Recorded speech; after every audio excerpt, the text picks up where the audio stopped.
Good morning, and thanks for joining us. I'm Niyah Gonzalez. It's a race to the rescue after a massive earthquake rocks Mexico. Hundreds of people plan to gather right here in front of the State House tomorrow to protest the end of DACA. DACA is a program that allows children of illegal immigrants to stay here in the United States legally.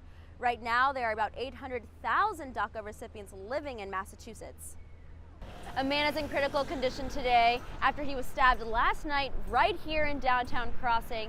Witnesses say a fistfight broke out between two men. One of the men pulled out a knife and stabbed the other man multiple times.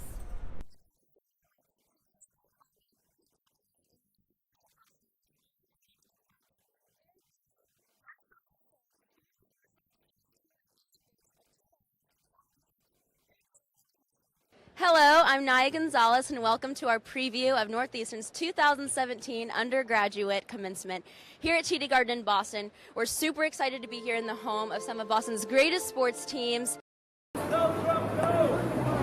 Veterans stand outside South Station in Boston handing out flyers about the threat of war with North Korea. We're in trouble thanks to Donald Trump. Today we're out here trying to get people to wake up about North Korea. The veterans are urging people to sign the People for Peace petition as a way to protest the war. Former 2016 presidential candidate Jill Stein is on board. She lost the election, but has some advice for the man who did make it to the White House. What President Trump needs to do is to sit down and negotiate in good faith. The North Koreans have already said they will freeze their nuclear program and their missile program if we will freeze our war rehearsals. North Korean leader Kim Jong-un claims his country is in the final stages of developing its nuclear missile program. He says he will attack the U.S. if President Trump doesn't stop making threats on his country. This is devastation for all of us if it's allowed to proceed. So everyone has a stake in this conflict. President Trump continues war rehearsals, which practices invasions of other countries. When asked if he would attack North Korea back in January, he said, "You'll see, you'll see." The veterans say they know what war is like. It only causes death and grief for people and their families.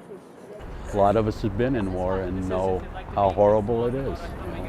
The amount of death and destruction that would happen in South Korea and potentially Japan if there was a war, if the United States attacked North Korea, is unbelievable. It's unacceptable. We can't do that. It's not right. It's calming, it's a great exercise, and it relieves stress. But the ancient art of yoga just got a whole lot more interesting. This is goat yoga.